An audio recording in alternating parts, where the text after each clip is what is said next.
उसका हृदय पत्थर का है ना। जो संसार के लिए तो रोता है, भगवान के लिए नहीं रोता, है ना। ये बहुत कुछ यहां पर कहा गया।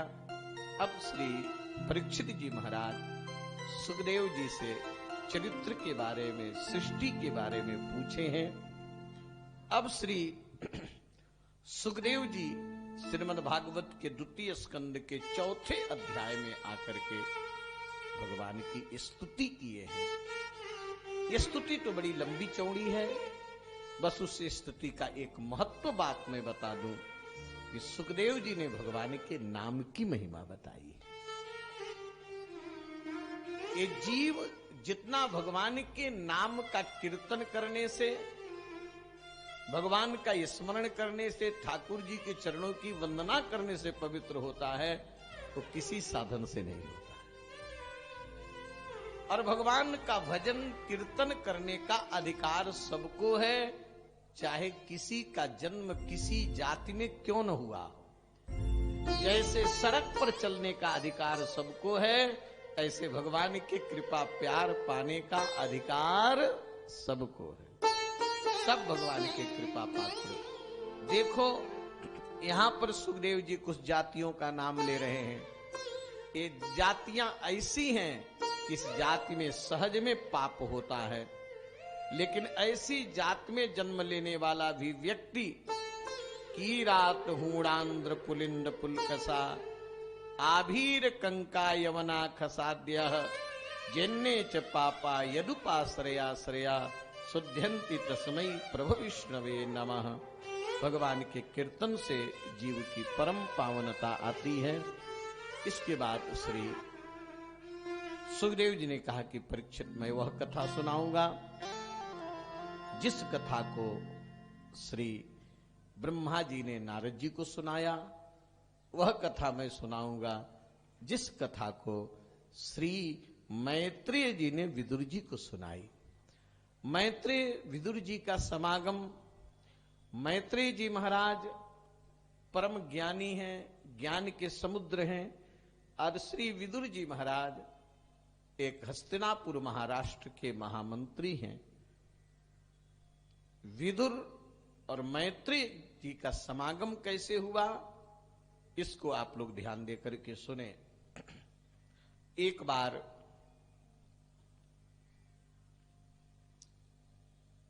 भगवान श्याम सुंदर, धर्मराज युधिष्ठिर इत्यादि सभी लोग विराजमान थे। युधिष्ठिर जी कभी नहीं चाहते थे कि झगड़ा हो, और वास्तव में सत्य यही है मेरे भाई कि विवाद को जितना टालते बने उतना टालना चाहिए। झगड़े में अशांति के अतिरिक्त कुछ होता नहीं। युधिष्ठिर जी नहीं चाहते थे कि विवाद हो। युधिष्ठिर जी भगवान से प्रार्थना किए कि प्रभु मैं चाहता हूं कि एक बार आप जाकर के महाराज धृतराष्ट्र जी को, दुर्योधन को समझा दें, क्योंकि महाभारत होगा तो तीनों कुलों का विनाश होगा। भगवान तैयार हो गए पांडवों का दूत बनने के लिए। इधर दुर्योधन को पता चला। दुर्योधन भगवान के स्वागत की बड़ी तैयारियां की। द्रौपदी जी ठाकुर जी के सामने आई कि श्याम सुंदर मैं सुनी हूं कि आप शांति दूत बनकर जा रहे हैं। भगवान ने कहा हां। कहे कि शांति दूत बन के जाने के पहले मेरे बालों के ऊपर दृष्टि डाल लो। दुशासन ने मेरे बाल को पकड़ करके खींचा था कि मेरे बाल खुल गए थे। उस समय मुझ छत्राणी ने प्रतिज्ञा कर चुकी हूं कि बाल तभी बंधेंगे जब दुशासन का रक्त आएगा। तो अगर शांति दूत बन करके आप जाओगे, शांति का प्रस्ताव रखोगे, अगर शांति हो गई तो मेरे बाल खुले के खुले रहेंगे। भगवान ने कहा कि द्रौपदी, पांचाली तुम्हारे खुले हुए बालों को देख करके मेरे भी खून खौल जाते हैं। मैं जानता हूं कि अभिमानी दुर्योधन मानेगा नहीं, महाभारत होना सुनिश्चित है। मैं तो कौरवों के ऊपर अपनी आज्ञा उल्लंघन का और पाप लादने जा रहा हूं। और इतना कह करके भगवान शांति दूत बन करके चले। विदुर की पत्नी विदुरानी को कहीं से पता चल गया कि भगवान द्वारिकाधीश आ रहे हैं। तो विदुरानी ने अपने स्वामी से निवेदन किया कि भगवान से आप निवेदन करें कि हमारी कुटिया में आ जाए, द्वारिकाधीश भगवान श्री कृष्ण हमारी कुटिया में आ जाएं तो हमारी कुटिया पवित्र हो जाए। विदुर ने कहा कि तू पागल हो गई है, मैं कैसे उनसे निवेदन करूं? मेरे यहां बैठाने के लिए सुंदर कोई बिछौना भी तो नहीं, उनको खिलाने के लिए कोई पदार्थ और पात्र भी तो नहीं है। मुझको साहस नहीं होता कि मैं उनसे निवेदन करूं। इतना कह करके विदुर जी चले गए। भगवान की जब यात्रा निकली, बड़ा उत्सव मनाया गया, चारों तरफ जय जयकार हो रहा है कि द्वारिकाधीश भगवान की जय हो। उसी भीड़ में विदुर की पत्नी विदुरानी भगवान के दर्शन की इच्छा लेकर के गई। भीड़ में उचक उचक करके दर्शन कर रही थी। भीड़ का धक्का जब लगा तो विदुरानी बहुत दूर खिंच गई। अब वहीं पर खड़े होकर के विदुरानी ने भगवान द्वारिकाधीश से निवेदन किया कि प्रभु, आपके दर्शन से मैं तृप्त नहीं हो सकी।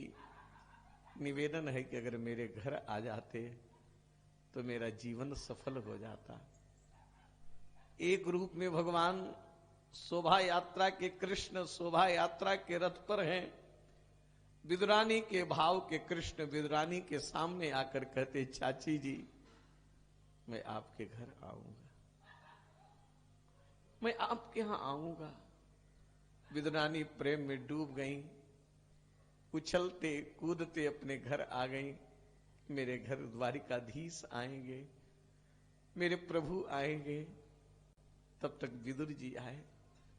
विदुर जी से कहे कि सुनो सुनो, मेरे घर कृष्ण आएंगे।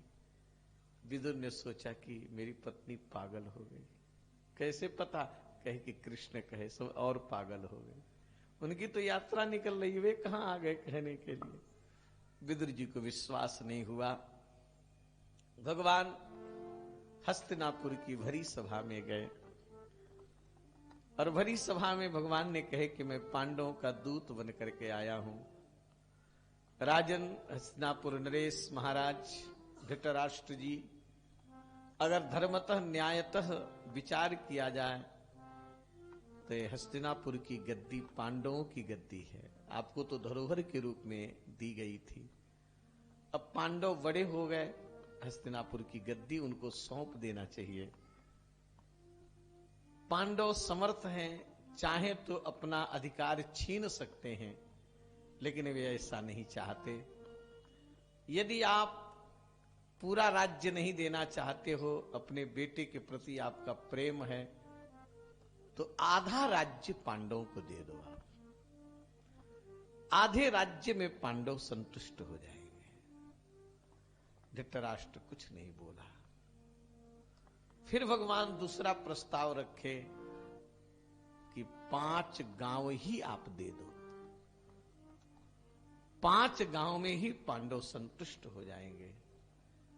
अभिमानी दुर्योधन ने कहा कि कृष्ण, मैं बिना युद्ध के सुई के नोक के बराबर भी भूमि नहीं दूंगा। भगवान कहे, बस दुर्योधन, अब महाभारत होगा, अब मैं चला। दुर्योधन ने कहा कि द्वारिकाधीश, मैंने आपकी बात नहीं मानी, लेकिन स्वागत करने का अधिकार है मुझको। मैंने स्वागत की व्यवस्था की है। मेरे घर चलो, स्वागत को स्वीकार करो, आप भोजन करके तब फिर जाना। भगवान ने कहा कि दुर्योधन, भोजन 2 ही अवस्था में किया जाता है। या तो भोजन कराने वाले के अंदर प्रेम हो या तो भोजन करने वाला भूखा हो। मैं भूखा नहीं हूं और तुम्हारे अंदर प्रेम नहीं है, किस अवस्था में तुम मुझको भोजन कराओगे? दुर्योधन ने कहा कि कृष्ण भोजन करके जाना पड़ेगा, अगर भोजन करके नहीं जाओगे तो मैं तुमको पकड़वा लूंगा, मैं तुमको बधवा दूंगा। भगवान ने कहा कि दुर्योधन, आज तक मुझको कोई बांधने वाला तो पैदा हुआ ही नहीं। जिस बंधन से मैं बंधता हूं, जिस रस्सी में मैं बंधता हूं, वो रस्सी तुम्हारे पास नहीं है।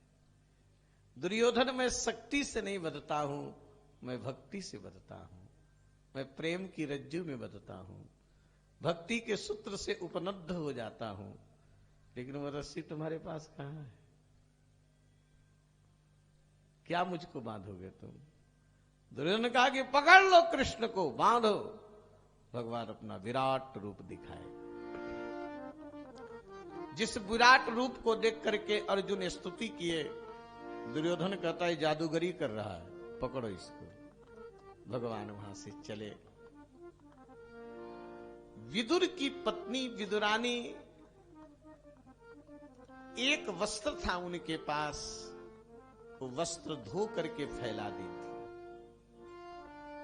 और अंदर बिना वस्त्र के फाटक सिकड़ी लगा करके और भीतर गंगा की मिट्टी से अपने बालों को धो रही थी। वस्त्र नहीं थे उनके पास। तब तक भगवान दरवाजे पर आ गए और ठाकुर जी ने आवाज लगाई, चाचा, चाची। भगवान की मंगलमयी वाणी विदुरानी के कान में जब पड़ी, विदुरानी प्रेम में डूब गई। ये तो मेरे प्रभु की आवाज है, और प्रेम में होश कहां रहता है? विदुरानी होश खो गई। ये उनको ज्ञान नहीं था कि मैं वस्त्र नहीं पहनी हूं, मेरे हाथ में मिट्टी लगी है। विदुरानी उसी दशा में फाटक खोल दी। ठाकुर जी अपनी पीतांबरी चाची के शरीर में लपेट दिए। एक टूटी सी चटाई पर विदुरानी बैठा दी। चाची, भूख लगी है। दुर्योधन भोजन नहीं कराया, बहुत चाहा मैं, लेकिन ऐसे कि यहां भोजन नहीं करता। विदुरानी खोजने लगी, मैं क्या खिलाऊं? तब तक कुछ केले मिल गए और केले लेकर के आई। प्रेम में डूबने के कारण होश रहा नहीं। भगवान के मंगल में मुखाम्बोज का दर्शन कर रही हैं, और दर्शन करते करते केला छील रही हैं। केला का भाग तो नीचे गिराती जा रही हैं और भगवान को छिलका खवाती जा रही हैं। ठाकुर जी छिलका खा रहे हैं, छिलका खा रहे हैं, विदुरानी का प्रेम खा रहे हैं। ठाकुर जी का आहार तो प्रेम है, वे प्रेम के आहार।